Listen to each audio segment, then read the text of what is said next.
Hi guys, and welcome to another video where today we're going to be attempting to predict the results and scores of week 8 of the Premier League season. But before we get on to week 8, let's have a quick look at week 7 and how we did.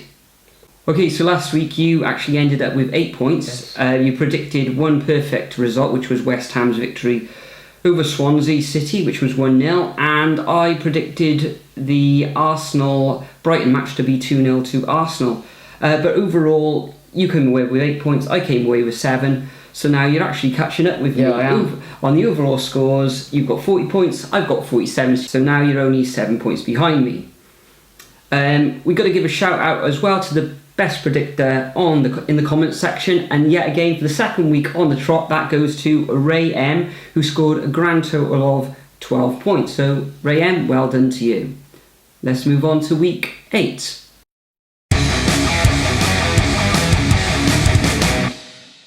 So the first fixture of the weekend is an absolutely massive encounter at Anfield, and it's between Liverpool and Manchester United, kicking off at 12:30. So how do you see this going? Man United have been in fantastic form. Liverpool, they're starting to pick it up, but Man United are just too strong at the moment. I reckon it's going to be 2-0 Man United. Man United. Even at Anfield, I reckon it'll be 2-0. Yeah. I've also gone for a Manchester United victory.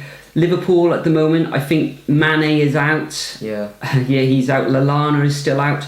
Defensive-wise, they're all over the shop at the They're moment. a bit weak there, aren't they? They are weak, not very good at all. They should have got Van Dijk was a big mishap, really. Yeah, they did an illegal approach with him. That's the thing. So. Before prior to the season beginning. Manchester United looking solid, looking really good at the moment. Lukaku seems to be scoring all the time. He's not getting the hat-tricks. Away at Southampton, he got that goal near the end of the match. Yeah. You know, he's picking up goals, and I can actually see Liverpool up against their strong defence, Manchester United's strong defence. Yeah.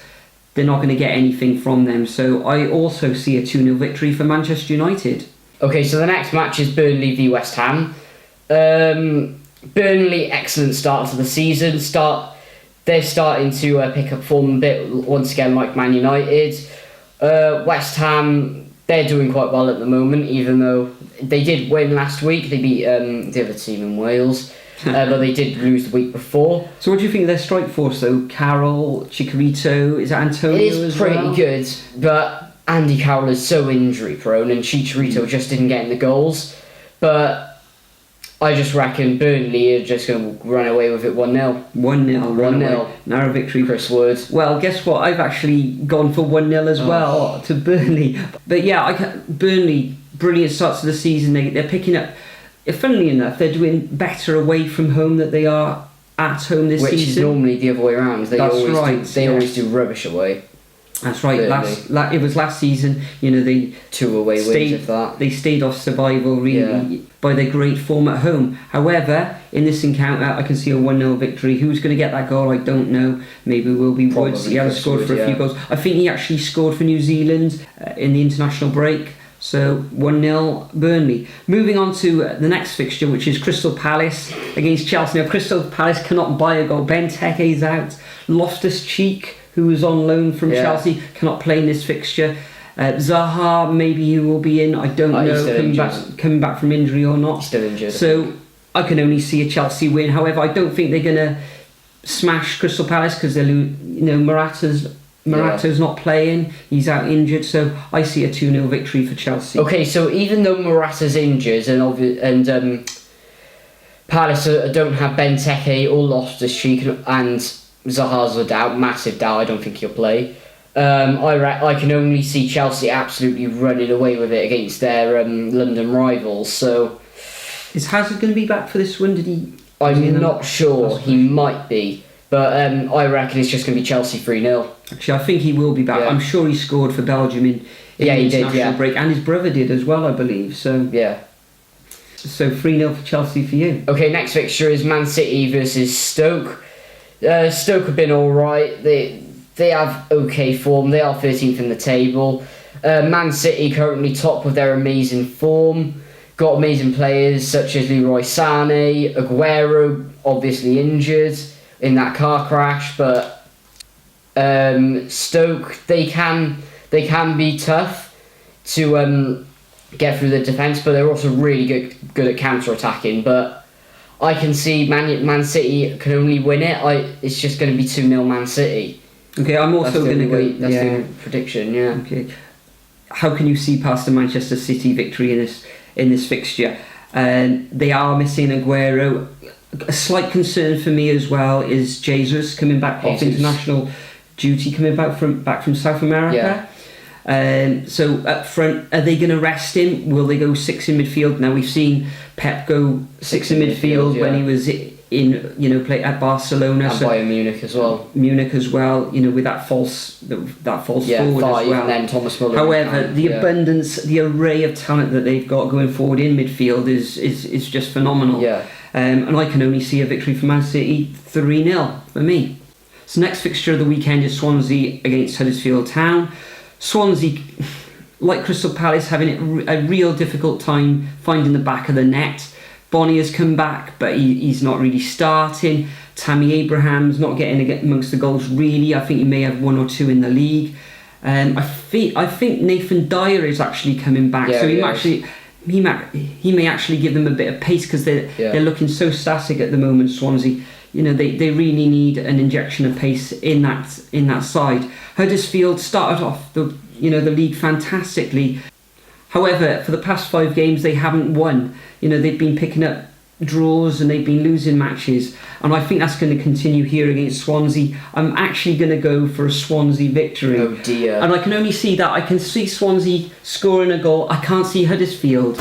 So 1-0 Swansea, I'm afraid. I'm going to go with the complete reverse of that and go 1-0 Huddersfield, because Huddersfield have dipped in form a bit, but 5 matches without a victory. Yeah, but so have the other team in South Wales. But I gotta be honest, 3 goals they've scored all season. Swansea, yeah. How many have Huddersfield scored? Huddersfield have scored 5. So 5. So you can see that there's not going to be many goals in this game. There's not going to be many goals in this game, but I think Huddersfield will run away with it late. Next game is Tottenham versus Bournemouth at Wembley. Now Tottenham, they're really starting to pick up form, even at Wembley. And Bournemouth, they just can't score. And they're letting in way too many goals as well. I don't know what Eddie Howe's doing at the back, but I reckon Bournemouth will be tough to score against this week. They're going to be up for it at Wembley. So this is a gamble, a massive gamble, but I've gone 1-0 Tottenham. Why is that such a gamble at Wembley? Because anything can happen really with this fixture. Either Bournemouth will turn up on the day, raring to go. They'll really put on a performance in defence and won't let many in and try and get up front and attack. But the other day, Bournemouth can absolutely be dire on the other hand. So it's Bournemouth, you just can't predict. Same with Tottenham at Wembley. You don't know what's going to happen. So it's a gamble, but I'm going to go 1-0 Tottenham. Okay, fair enough. Well, I'm going to go for a Tottenham victory as well. However, Bournemouth, they are going to Wembley, and it looks like teams are raising their game because they're playing at Wembley. It might only be it might be their one and only appearance at Wembley for the whole of the season. In the last match, they did grind out a 0-0 victory against Leicester, and Leicester, even though they're near the bottom of the table, have been scoring a lot of goals. Tottenham, fantastic going forward. The likes of Kane, who's on fire, he scored a hatful in September, both for England and Spurs. I can see them blowing the cherries away in this one with a 3-0 victory. Just enjoy your day out, Cherries fans at Wembley, I said. Enjoy it while it lasts in the Premier League, That's right. Okay, so the next fixture is the evening kickoff, Watford versus Arsenal at Vicarage Road. So Watford have started to pick up form now. They have only lost once this season, but have 2 draws. They have won 3 times. But Watford's scoring a lot of goals. That's all I can say. And Arsenal, they're 5th in the table. They've been all right. They're about the same on really. They're about on par. So it's going to be close. It's going to be a close match. Watford are going to be up for it. That's all I can say. Depends what team Arsenal play out. Depends if they turn up there on the day. But it's going to be 1-1. 1-1, you said? 1-1. Okay. Watford, they're really hard to predict. They're scoring goals, but they're losing. They're drawing. They had a very good away draw against West Brom, 2-2. So they get on the score sheet, but they are they are shipping goals at the back. Arsenal, however, away from home, I don't think they've actually scored a goal away from home, which means Lacazette isn't scoring away from the Emirates. And they've let in the most goals out of the top 5 they let in goals this season. However, with this one, I think it is going to end in a draw, so I can see Arsenal getting their first goal away from the Emirates this season. And like you, I've gone for a draw as well, 1-1. Awesome. Okay, so now on to the Sunday kickoff at 1:30. We have got Brighton and Hove Albion against Everton at the Amex or Farmers Stadium, or whatever you call it. Farmers Stadium. But Brighton is starting to pick up form. I still think they'll go down. They don't have the proper strikers that they need. They do have Gross from somewhere, I don't even know where he's from, but he's doing really well in midfield for them. He's the only reason why they're surviving, really, I gotta be honest. But Everton, they're in 16th, they're not doing too well. I reckon Everton are going to pick up form now, and it's going to be a really close match, 1-0 Everton. An away win for Everton. Away win for Everton. Well, that would take the heat off Ronald Koeman, wouldn't it? Because he's under a lot of pressure. Yeah, he is under a bit of pressure at the moment. What do I think of this game? Well, Brighton, they're keeping things solid at the moment. Everton can't score for love nor money. They haven't really got a striker as such. Wayne Rooney's just fallen apart. Well, he's not really fallen apart. Yeah. Things that went on, off the football pitch recently, is that going to affect him? Probably not, knowing Wayne Rooney. However, they are having difficulty scoring, and I can actually see this ending up as a stalemate at 0-0. So I've gone for Brighton 0, Everton 0. Okay, the 4 o'clock kick-off on Sunday afternoon is Southampton versus Newcastle. In the last match, of course, Southampton went away to Stoke and they lost 2-1. Newcastle had that draw of 1-1 against Liverpool. Yeah, that was decent. I don't know if you can call that a decent one. Could they have got the victory? Okay. Could they have got the victory against Liverpool? They could have, but it was just okay. That's all I can say. Yeah, okay.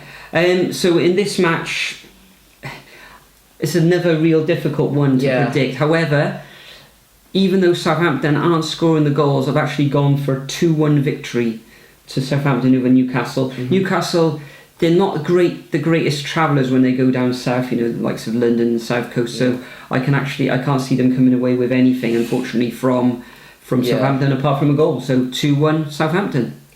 Well, I've gone completely different. Mauricio Pellegrino's selections have been a bit questionable this season, but Newcastle have had quite a decent start to the season for a newly promoted club.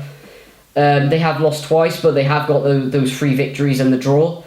They are scoring the goals. They have been good. I can see this ending in a stalemate, 2-2, and that's a fact. A fact, is it? Okay. Yeah. Okay, the final fixture of the weekend is Leicester City versus West Brom. Leicester scoring goals for fun, however they are losing, drawing matches, and they're coming up against a fairly solid West Bromwich Albion team. I think this is going to end in another draw. Leicester scoring goals. West Brom up front, they've got the likes of Hal Robson-Kanu, Rodriguez, if he plays, got Rodriguez, Rondon as well if he plays. So I can see them nicking a goal or two there, and I think for the final match of the weekend, I think it's going to end Leicester City 2, maybe Jamie Vardy will score, West Brom 2. I've gone for a draw as well. I've gone for 1-1. Now a lot of people label this as boring football whenever West Brom play, but I reckon it'll be a really close match. Jamie Vardy might score one, and whoever Southampton put up front, they might score one, but you never know with either club really where they're going to be. Leicester, one above the relegation zone. They are struggling down there, even though they are scoring Leicester goals. are struggling, even though the goals are being scored. They're letting in too many, that's all I can say. But West Brom, they're sort of in the middle of the pack. They can't really decide what they want to do.